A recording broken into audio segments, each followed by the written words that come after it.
How's it going? Welcome again. Another Friday, another thrill-packed Friday in the heart of the summertime. It's 94 here today up in Michigan.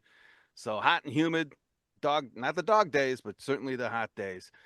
I am here with Art and Kevin, and John DiCarlo has popped in to say hola, hello, abiento, or whatever you say. Um, Another good week, I guess. Another busy week. Lots going on in AI, but a lot's going on with us. Art, how's the copier biz doing? Men's immense. I think I might be thinking about another venture soon.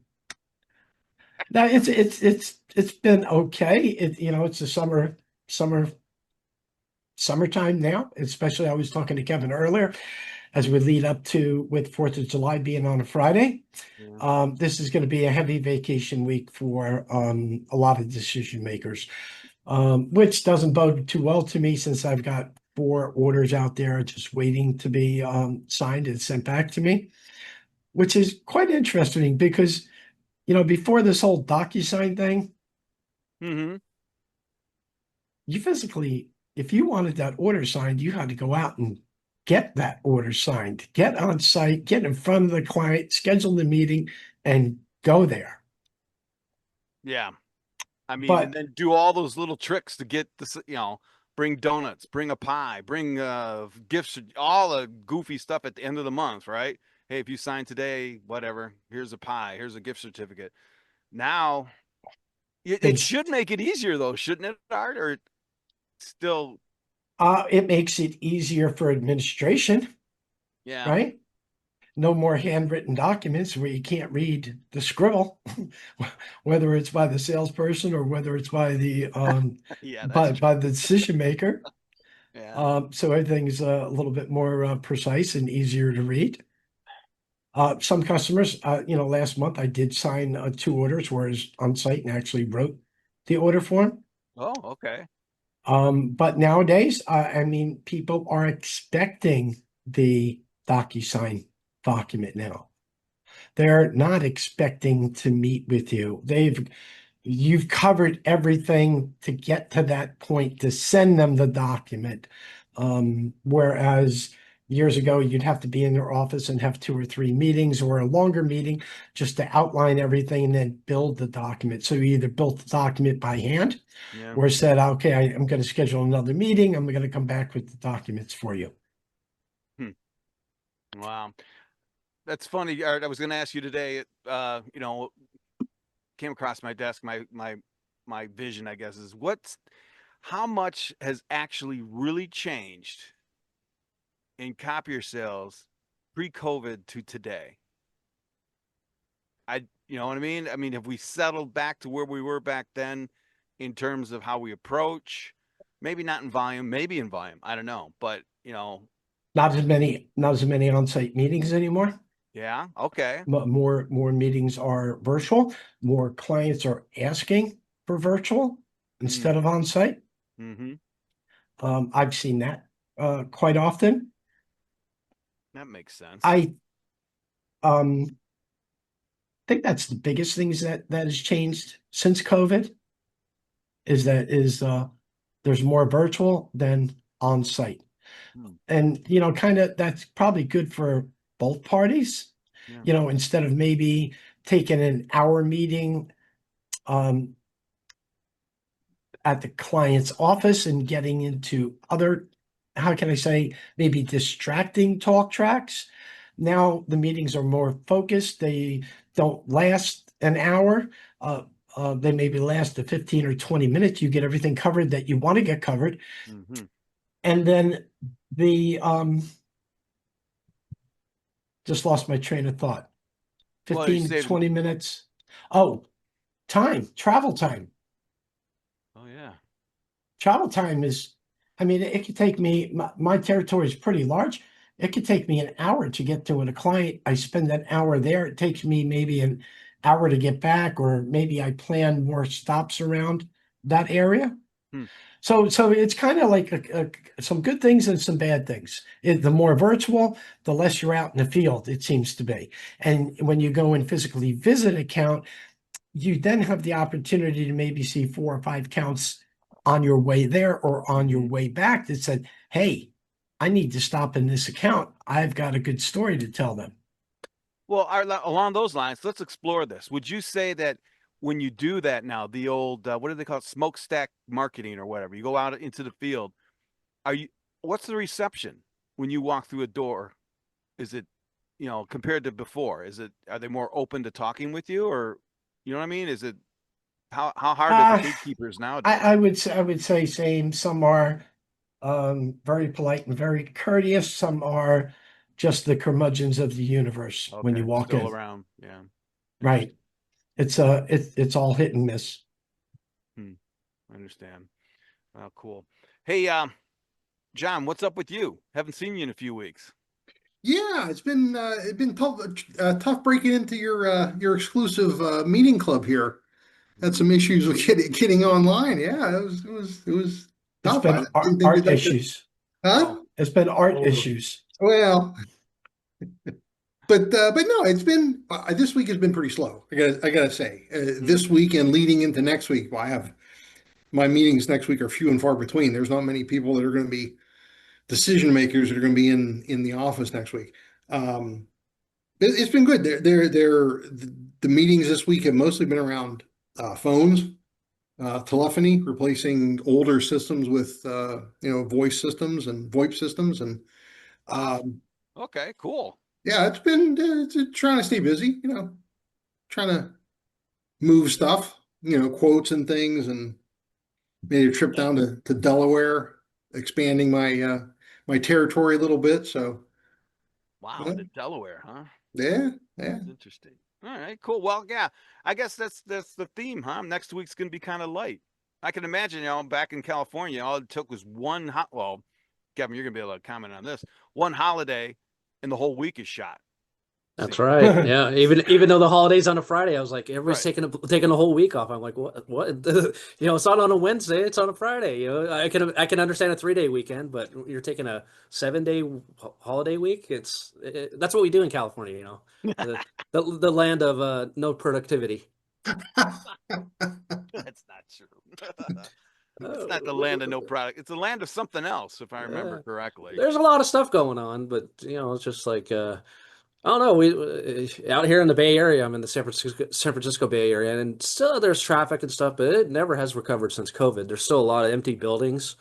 You know, Microsoft never came back, and a lot of commercial real estate available. Yeah, But things are happening. They're just happening in a different way. Like Art said, use DocuSign instead of going and visiting people.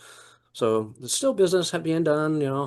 Um, AI is everywhere out here, like, as it is everywhere else, right? bet it So. is. Yeah. But it's not, it doesn't mean you have to be here because we are a global economy and global thing. So yeah, it's a interesting time. Hey, is Fisherman's Wharf gone?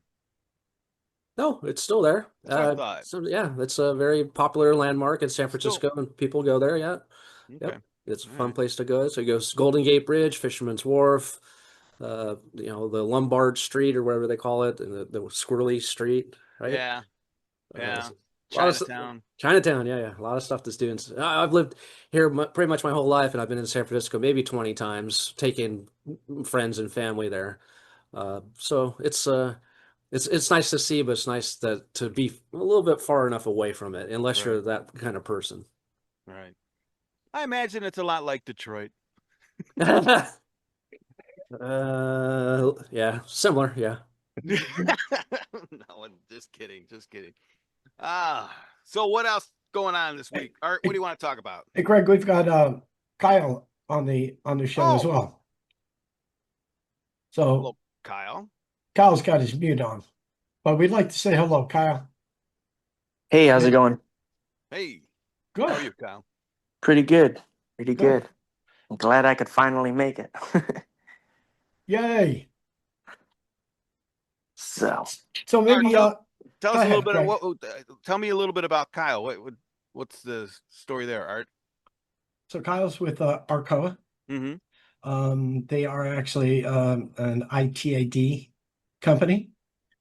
Oh, And I'll let Kyle tell everybody else, everybody, Kevin and John, a little bit more about what he does. Go ahead, Kyle, you're on. Yep. So obviously Arcoa is a ITAD provider as well as equipment remarketer. I'm sure everyone's kind of familiar with like what Mars does. Same when that's how we started, same industry. Lease return center for assets. And then back in 2010, we started a certified electronics recycling division. So we're e-stewards, NAID, and Rio certified.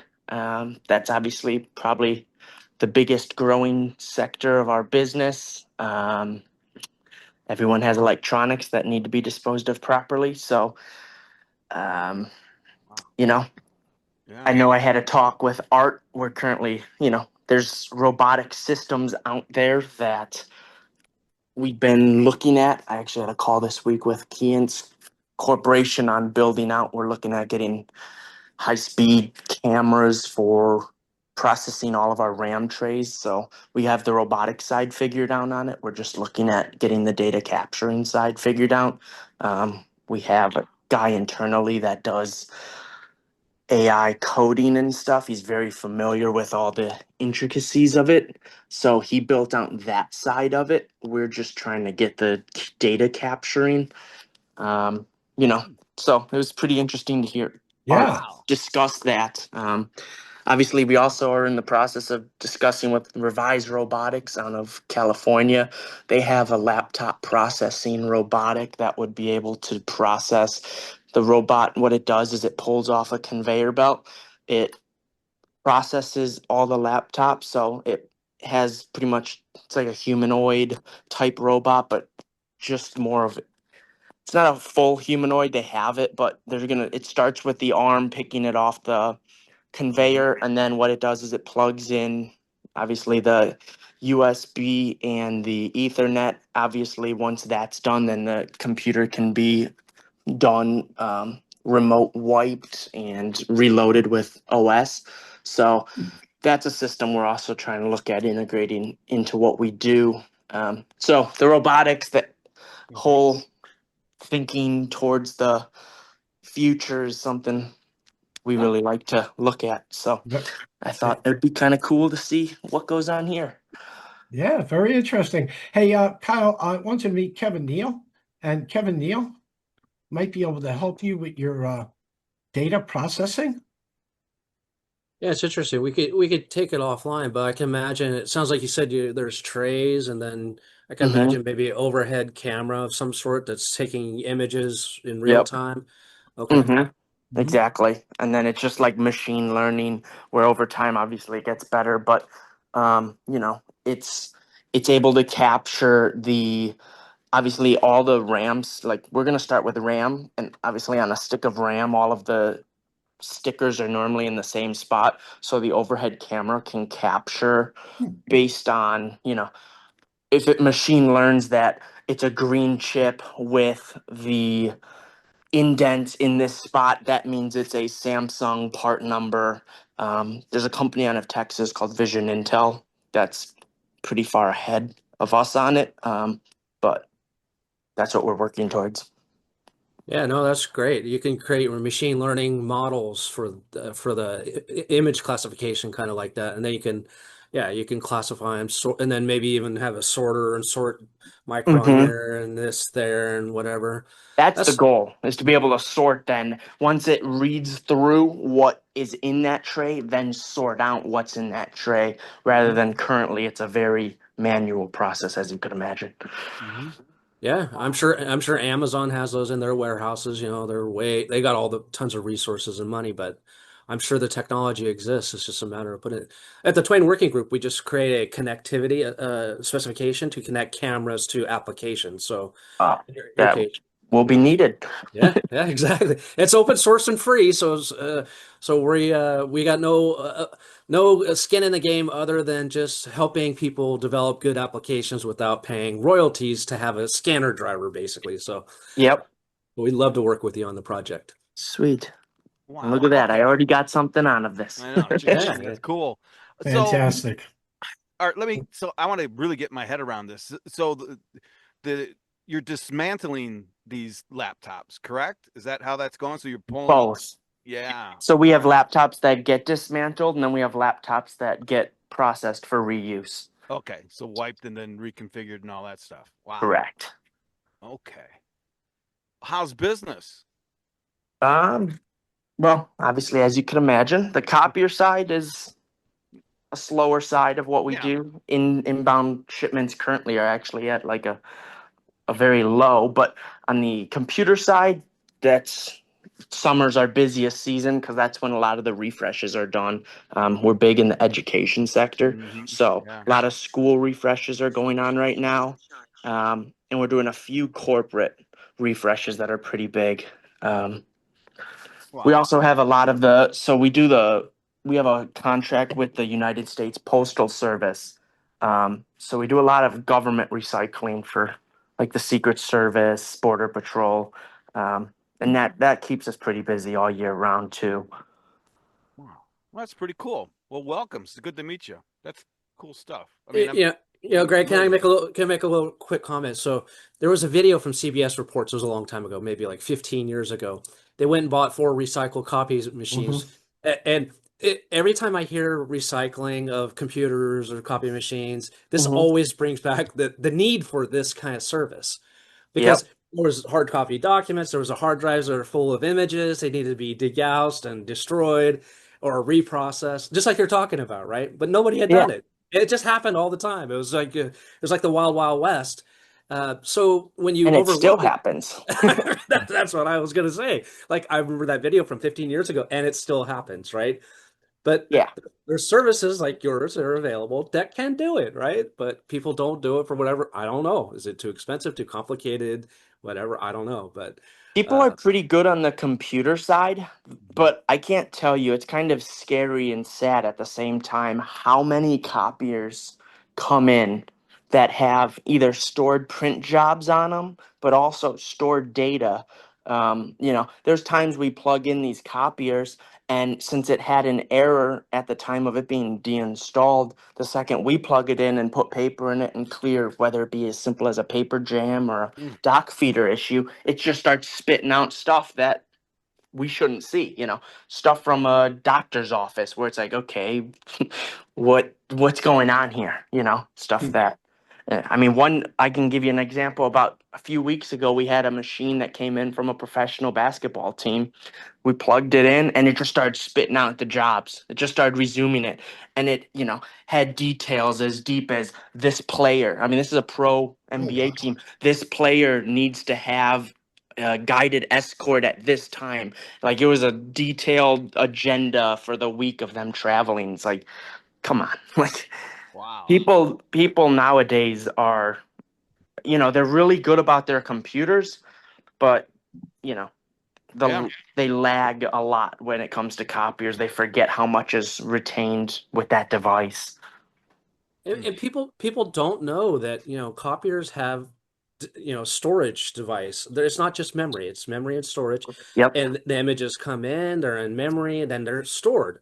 Then even if you try to delete it, right? It's not deleted in a proper way where you could still recover it. People don't Mm-hmm. realize that. So you have to do the secure erase Yep. method to get rid of the data. Yeah.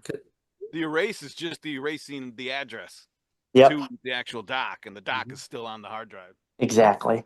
Yep. It's so common. I mean, we mostly, obviously, so we do it on a per contract basis. Like last week, we did we did a HP M775 fleet removal out of Air Force Base in Nebraska. It was 300 units, and a situation like that is when all the machines are taken out, the hard drives are pulled, and in that instance, the hard drives were shredded rather than repurposed. But a lot of the times when we do these fleet removals, for us at least, I don't know what other wholesalers are doing, but our hard drive services are in, an additional service that are added on, and you get a hard drive certificate for every single hard drive that says the hard drive make, hard drive model, hard drive serial number.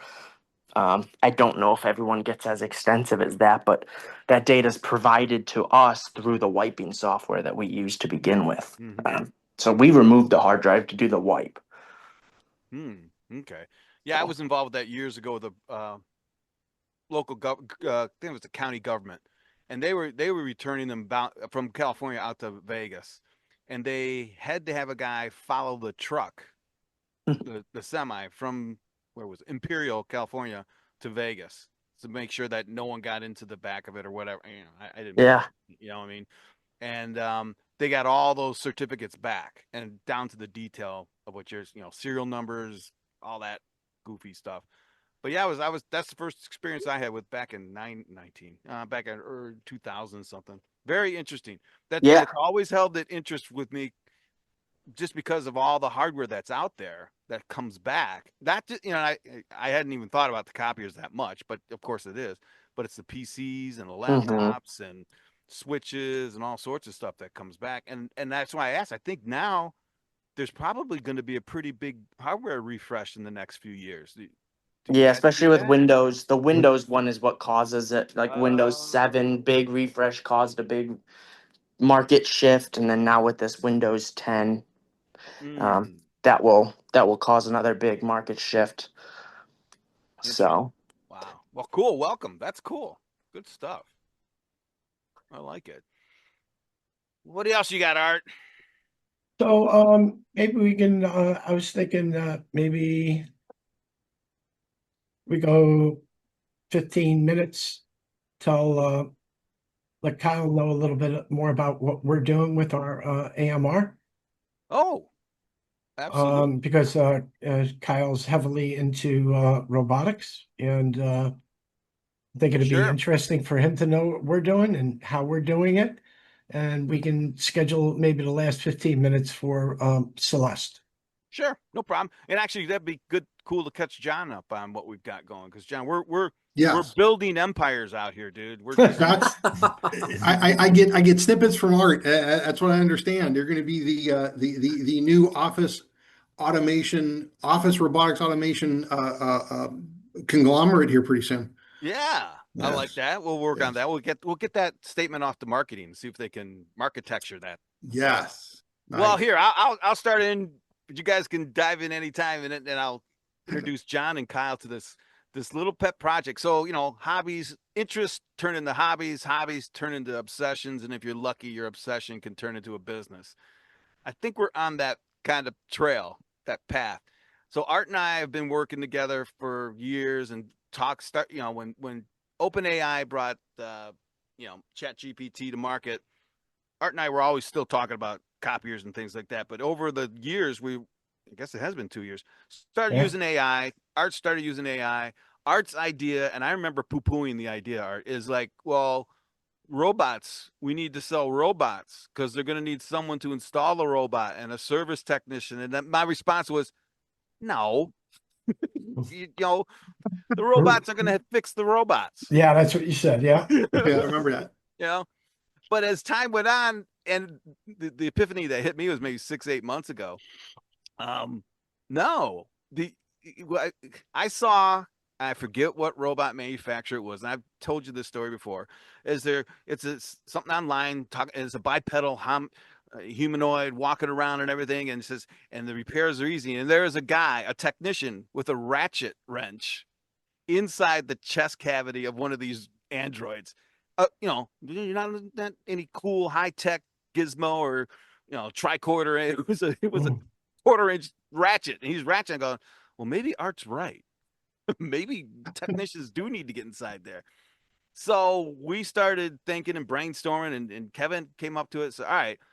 And the more I looked at the channel, the copier channel, the lowly copier channel, it fits perfect for Android, B2B Android, sales, service, installation, everything. Because if you take the copier, right, what we do is we market copiers, we do assessments, we sell the copiers, we deliver it, we configure it back in the office, deliver it, then we train on it, and then once it's in the field, what do? We've got dispatch for service, on tech, Yep. service techs, help desk now. So we've got, you know, tier 1, tier 2, tier 3 help Yep. desk. We know the difference.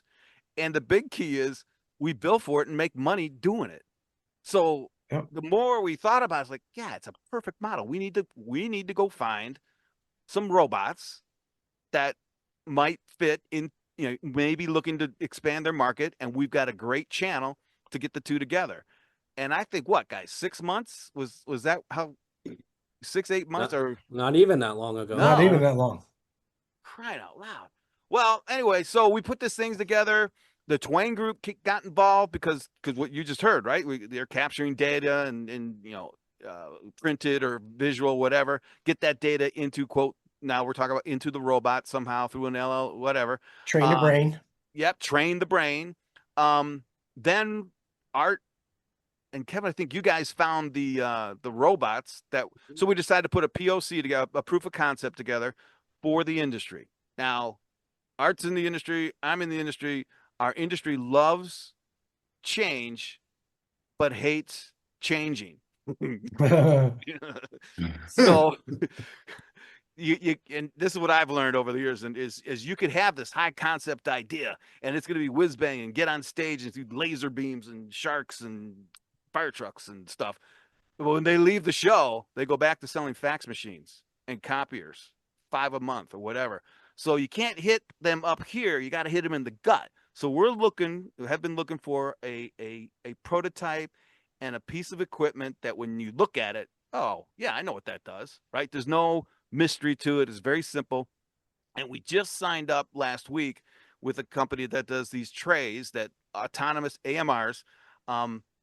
They're trays that will move on their own. That when, in theory, when you pick apart, fill up here, bunch, all right, let's say staples, toner cartridges, this, that, and the other thing. Okay, take that to HR, and off it goes, all by itself. To HR, it's got a lidar, 3D cameras, and et cetera, et cetera.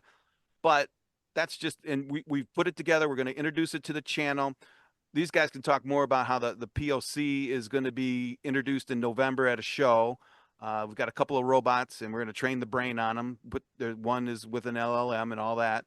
But the whole idea, and we're called Crickets, and there's a great, huge acronym. You guys will have to tell them that. I don't even remember it. Yeah. But it seems to be going pretty well. The response on the dealer side is, yeah, they're always interested, right? But this thing might hit at home a lot easier. And then even the response in the robot world, those guys are making robots. They're selling to VCs. They're on the news. They don't have a really strong go-to-market or a channel at all. So the plug-in is huge. And we don't need 12 different OEMs. We need maybe 2 or 3. And then our idea is introduce it to the channel. And if it takes off, it takes off. So that's what we've been doing, John and Kyle. You guys add more to that. I talked a lot. Yeah. I'll give you the acronym. It's a consortium for robotic integration, copiers, knowledge, engineering, technology, and service. It's kind of long, but it fits. And I'm thinking, Kevin, you can tell John and Kyle about our, what we're up to and our POC that's going to be in November. Yeah, so the whole idea is that because, and I'm speaking on behalf of the TWAIN Working Group, is because the TWAIN Working Group already works with hardware OEMs for scanners and printers and copy machines, and we developed a standard that software can talk to the hardware, is we're thinking maybe there's a way we can offer a standard way to integrate software and hardware for robotics stuff. Because as both Art and Greg just mentioned, it's a very fragmented market. Everybody's, just starting, it's new, and there's going to be proprietary ways that you talk to this robot and this humanoid and this and this and this.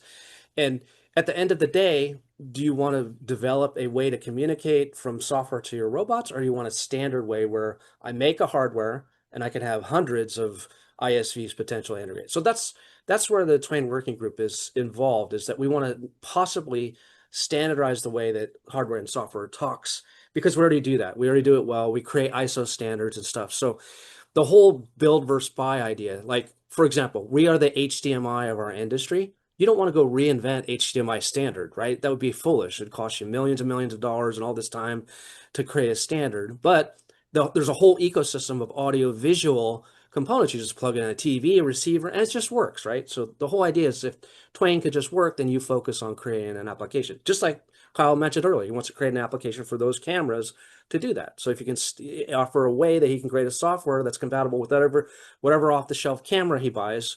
So that's the whole idea. And then for our project, we're going to create these little prototypes. I want to be clear, these are not fully production kind of machines that can go open paper trays and stuff. Just because we're buying, an affordable robot, we're not spending $50,000 to $60,000 a robot that has a strong arm and a lot of dexterity.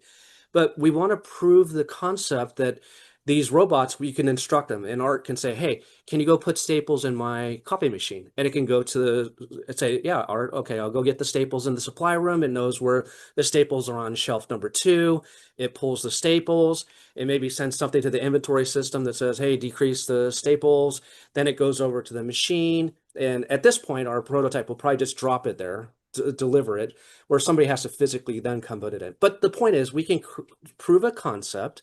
The robot moves over there, drops it off, and then maybe eventually, if people, companies want to take this to the next step and go get, a more dexterity and more force of the hands and whatnot. But the point is that the TWAIN Working Group and our consortium that Art and Greg have put together, we want to learn together how to program the intelligence on these. Because out of the box, these robots have little NVIDIA, they have edge computers on them, basically.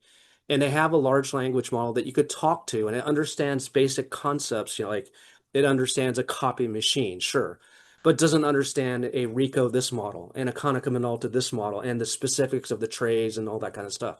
So even though it can have general concepts in a large language model, you want to create a specialized layer that understands people and actions and the machines. So that's what we will do at our conference on November 13th. We're actually having a case study for this. So we'll spend an hour talking about everybody that participated in the consortium can talk about our learning experience, what we did good and what we learned that was bad to avoid that. And our sincere effort is just to kind of be an innovator and a thought leader and validate that people are interested in this. Greg and Art have already said it.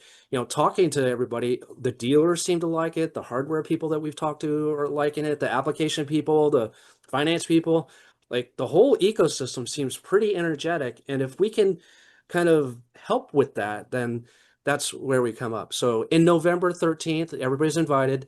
Come see us in action. We'll have different versions. You see over my shoulder, here's one version of the robot. This is like the lowest end.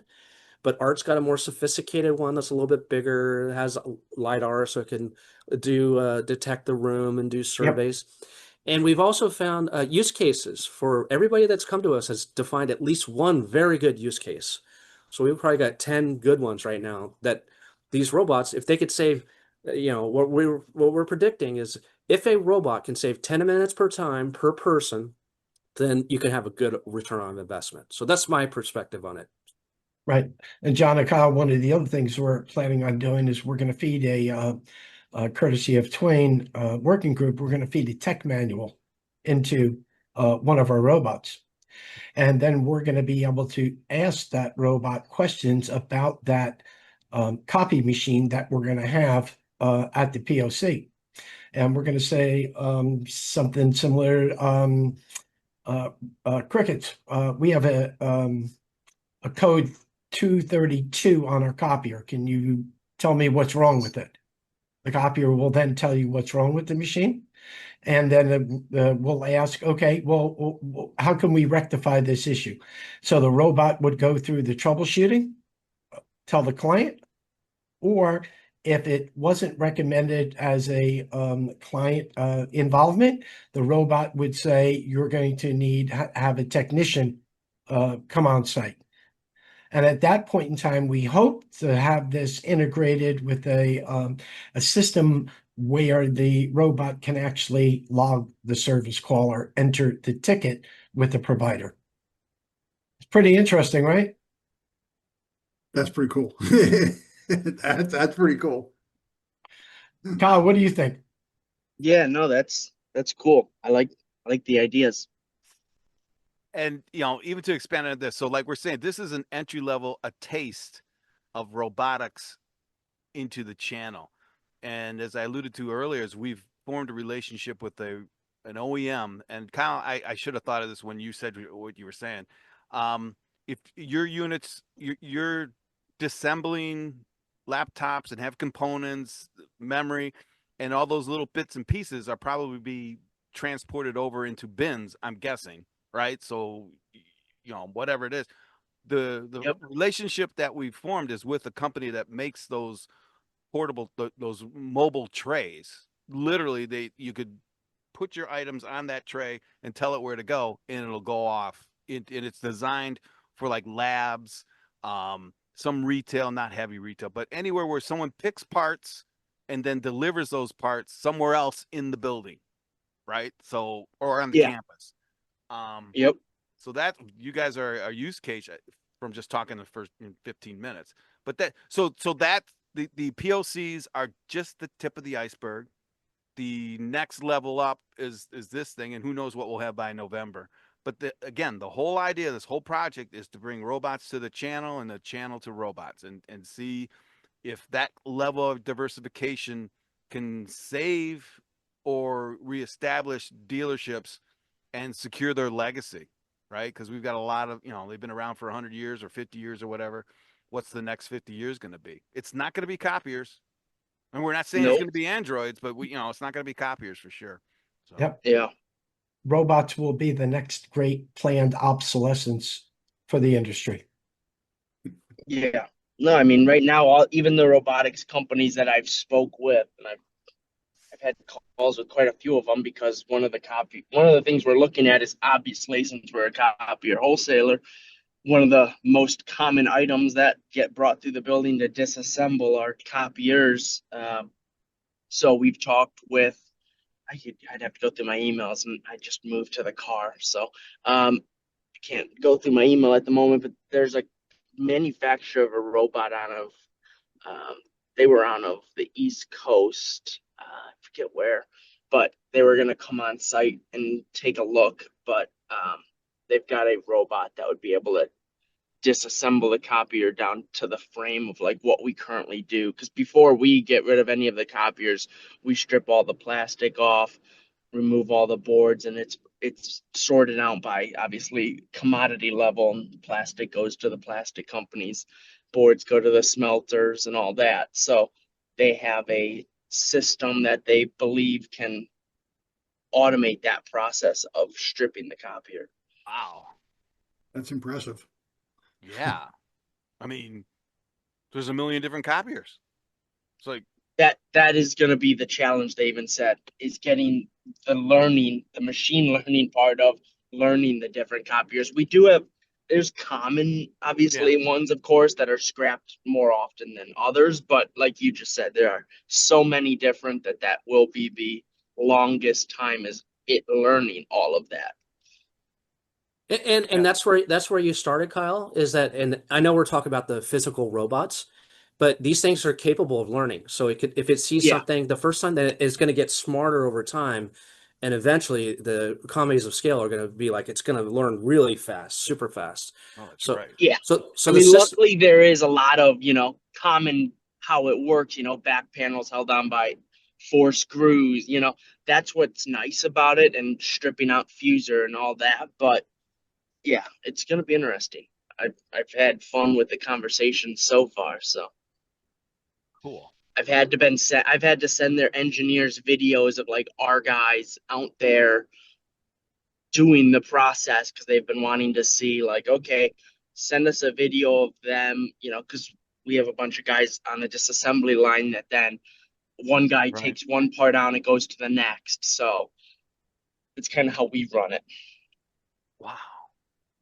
Well, I mean, this may be too technical, but are you looking at a solution that is built into a de-assembly line, or almost like a job shop where they, throw the copier in and out comes all the pieces? I mean, both options are currently open. I'm still just intrigued by Yeah. the willingness they've had and the amount of time they've spent, even so far, at no cost, doing their consulting on it. Because Yeah. there's a Yeah. lot of e-waste providers like us that do the same thing, because per e-stewards R2, Hmm.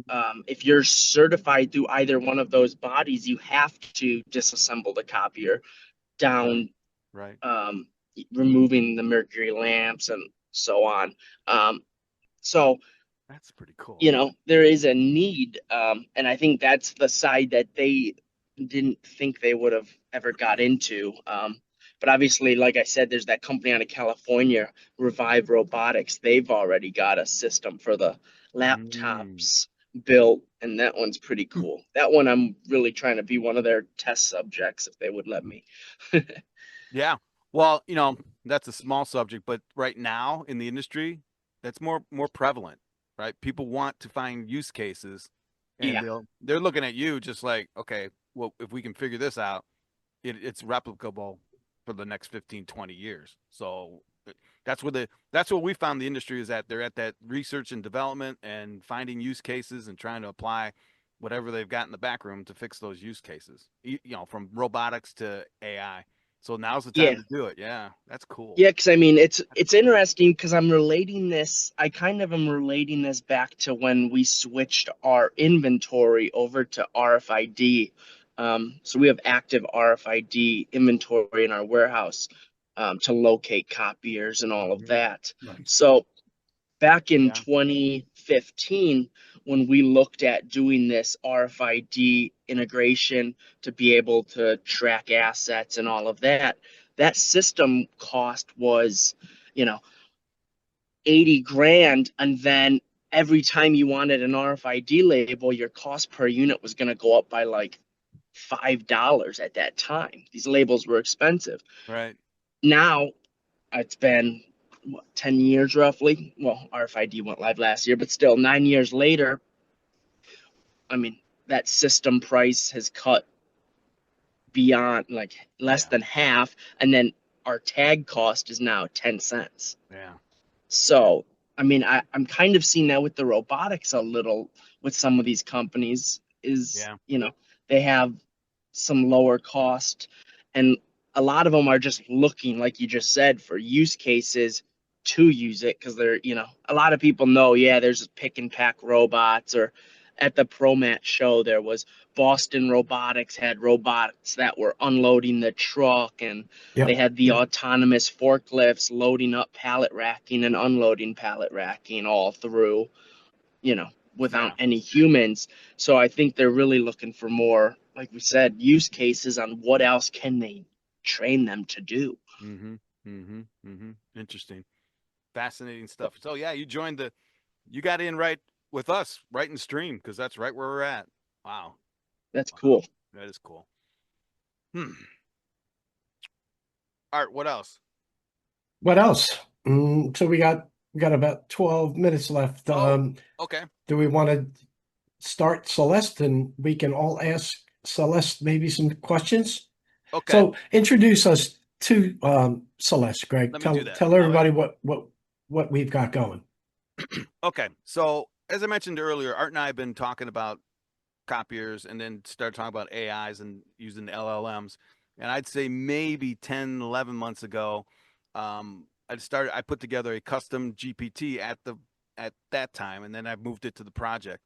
What we've decided to do or try is put together an LLM that's designed right now for copier sales. Okay.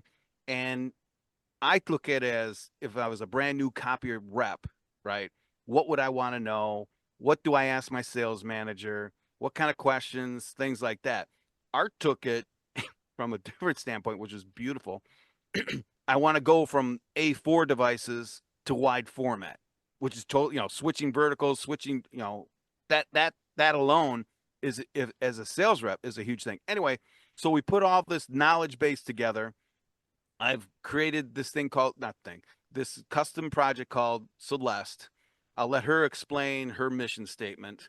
This is, and then it's going to be open. I'll turn it on. It'll be open for you guys to ask questions of the LLM. Now, the technical things are sometimes it's hard for my phone to hear the speaker off of my laptop. So I think you might have noticed it once, Art, is that sometimes it takes her longer to process it. Yes.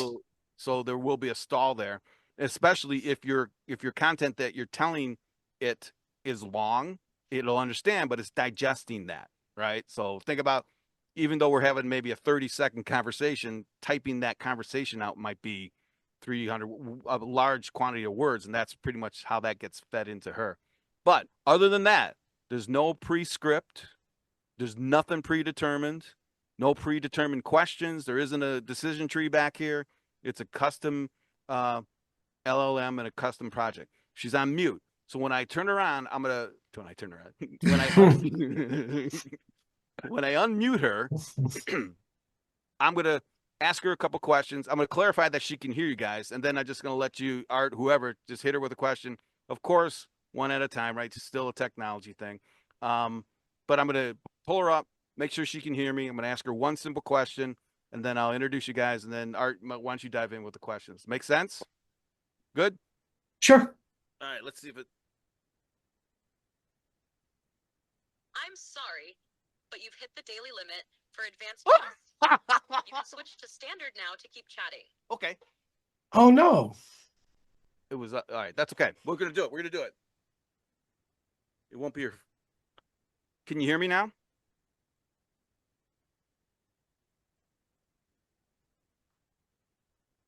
You all right?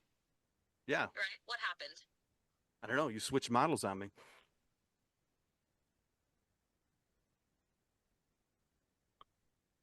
Yeah, that happens sometimes when the system resets or reconnects. Want me to stick to the voice-only short replies for now, like we had earlier? Sure. I've got some guys here that want to ask you some questions. Is that okay? Absolutely. Fire away. Okay. First question from me is, can you tell us what your mission is? My mission's simple. Help you think sharper, move faster, and make better calls using AI. No fluff, just clear answers and real value. Art, you want to say? Let's see if you can hear this, Celeste. Go ahead, Art. I'm thinking of a question. Celeste, I'm in Yeah, I heard that. Loud and clear. Celeste, I'm in copier sales. Been doing it for 45 years. But I'm hiring a new rep, and we don't have that much training available. How should I start a rep off with communicating with you Start about? with real-world ride-alongs, then layer in AI tools to handle objections, prospecting, and proposals. Keep it tactical, not theoretical. Want a custom ramp-up plan for them? Yeah, that's interesting. Can you do that? Absolutely. I can build a custom training path based on your territory, product line, and sales style. Just tell me what you're working with. Great, great. I don't have that much time right now, but I'm going to pass on that. And No I'm problem. gonna, Just come back when you're ready, and I'll have it waiting. that's fine, Celeste. I'm gonna give you over to John DiCarlo, and he wants to ask you a question. Hi, Celeste. What is the best target audience to focus on for selling document management systems? Hey, John. For selling copiers, go after SMBs with 10 to 300 employees, especially construction, legal, and medical. Want a breakdown by vertical? Not right now. What do you know about document management systems? A lot. DMS helps reduce paper, automate workflows, and tighten compliance. Great upsell for clients drowning in filing cabinets or chasing invoices. You thinking FileBound, DocuWare, or something else? DocuWare. Well, Tell us everything you know about DocuWare.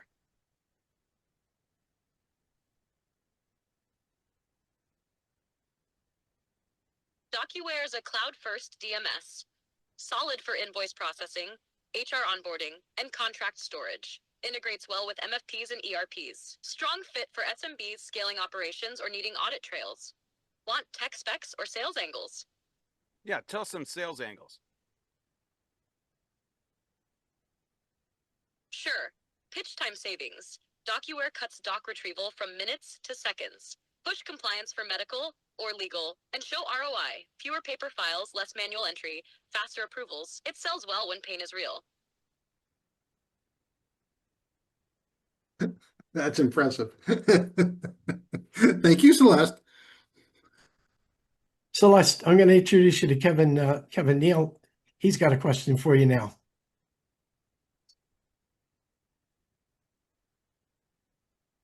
Hi, Celeste. Can you tell me the value of integrating TWAIN Direct with copy machines?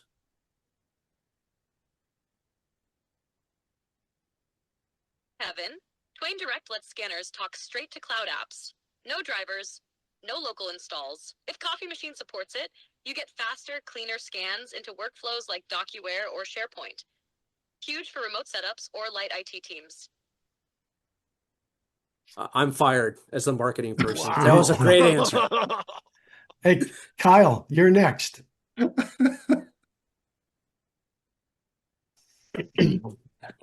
You said Celeste? Is that how you say it? Yes. What would I want to ask Celeste? That's exactly how. Oh, Cleaner pipeline, okay. less tech headache, and way faster deployment. It's modern scanning done right. How trained is this? So I guess I could figure out. Celeste, who would you recommend I target to sell pre-owned copiers to? Hit price sensitive verticals like schools, churches, small construction firms. They care about reliability, not flash. Offer short-term leases with service bundled. Thank you, Celeste. That was pretty good. That was pretty That's good. impressive. Jeez. But it's good that it picks up on all that. How long have you guys been working with this model? This one about 10, 11 months. And I have to tell you guys that this is the watered down version. When we went to the from the advanced voice to the standard voice. Right. The advanced voice this is pretty good, but the advanced is even better. Wow. And when you say, Greg, when you say advanced voice, you're talking about more what, inflection, personality? You're spot on. The advanced voice models are sharper with tone and context. What you're hearing now is the lightweight version. Fast, clean, but not the full firepower. Yeah, what she said. That's unbelievable. I just muted her. All right, but I think she can read lips. Oh my God. So believe it or not, one of our POCs we're contemplating is a training module. A role-playing person that never calls in sick, never goes on vacation. You could physically make a phone call to Celeste if you're out in the field. It could actually be your virtual sales manager or coach. I think I'd rather talk to Celeste than someone out of a different country. Yeah. You're exactly right. You know, I mean, if Celeste was trained to do, like basic service calls, I can't even tell you how basic some of them are. Oh, the toner says it's not set right. Like, if you have something like Celeste that can just explain it, oh, try this before it connects to a person. Yeah, it's crazy. So, I guess I burned through all my premium usage today trying to get ready for this meeting. Wasn't that great? As soon as I light it up, I'm sorry. Yeah. Great demo, right? Yeah, The demo you always look forward to when It's you did the a demo Copier demo. What do you mean there's no paper? But so the role playing is just massively great. It's so cool. You can do role play like you typically would, right? Ring, ring, blah, blah, blah. Then you can say, no, Celeste, you be the sales rep. I'll be the customer. And she goes right into it. Yep. And what I've got in there right now in her knowledge base is I've sucked everything out of strategic selling, gap selling, all of the standard sales, Sandler, all of them. And I've taken all the public information I can possibly dig up and put it into her knowledge base, which right now is only 22 documents. And of that, 10 are the most relevant. But the document size doesn't seem to matter. So I'm just chucking all of it into Word docs and then updating it often. And it works. I'll ask her, hey, what can I do with strategic selling? Does it apply to this account? No, it doesn't. It's just the church, Greg. Oh, okay. Stuff like that. And it gets scary. I swear to God, it learns.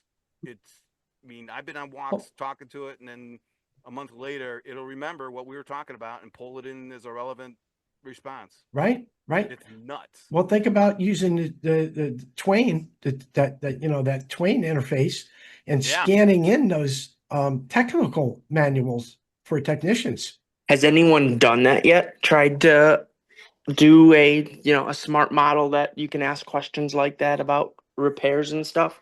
It's a good idea, but no. So we will be doing that at our proof of concept, Kyle. We're actually going to have a copy machine on site from a manufacturer, and we're going to load it with one tech manual for one model machine. And then we're going to ask our robot questions about service and support. That's cool. Yeah, that would be cool. I don't think it would be, I think it could probably pick up on it pretty quick. That would be my prediction. Yeah, it's these LLMs that are pattern-based language models are perfect for this type of stuff. Yeah. Right? We're not designing the space shuttle. I don't need any major calculations. I don't need any deep biological research or anything like that. I just need the patterns that are set from the tech manual of 1979 or whatever it is. And if it's in there, it'll pull it up. And yeah, I've built out some for like on the wholesale side where I put in tons of make model, just because on the wholesale side, we come across like where someone will put a Konica Minolta, a Curio Press 3070, then someone will want to abbreviate it Konica Minolta APC 3070. Right. So I started to build out just like a custom GPT I just drop spreadsheets in to try to make it match our database's model list, and that saved a human that we had doing the job hours of their day now, just for something that took barely any time to make in Chat GPT. That now you just drop it in and it'll tell it's our administrative assistant, we call her, that hey, this is the model to use when you enter it in, rather than ignore what that spreadsheet says, even though we're learning the abbreviations is what we're trying to do, so that it takes less off of one person's plate to realize, hey, this person wants to use this abbreviation, but this person wants to use that. It just takes the guessing work out of it. Yeah, that's a good case study. Yeah, because that's what the LLMs are good at doing. That's it. Wow. Yeah. Huh. Yeah. Well, that's cool. That was a pretty great demonstration there, right? I think next week what we'll be doing is I think we're going to get Celeste involved a little bit more on next week's show. And are we going to have a show next week? That's 4th of July. 4th of July. Hell yeah. Really? Heck yeah. I'll do it. Yeah. We'll light fireworks and fire trucks and guns and hookers and everything. All right. Sounds like a party. Sounds like we're going to have a great party. Let's do it. Friday's a warm-up day, I guess. I don't know. Yeah, let's do it. Sounds good. So everybody, we've reached the witching hour. We're a little bit over. I had a great show today. I want to thank Kyle from Arcoa tuning in today and his insights. John DeCarlo, our resident guru for documents and all kind of good stuff like that. And Kevin Neal from TWAIN and P3ID and his insight onto AI, robotics. And as we delve a little bit deeper and get to the next show, we invite you all to please like, follow, and share. And we'll be on next Friday, 4th of July at 4 p.m. Thanks, guys. Appreciate it. Bye-bye.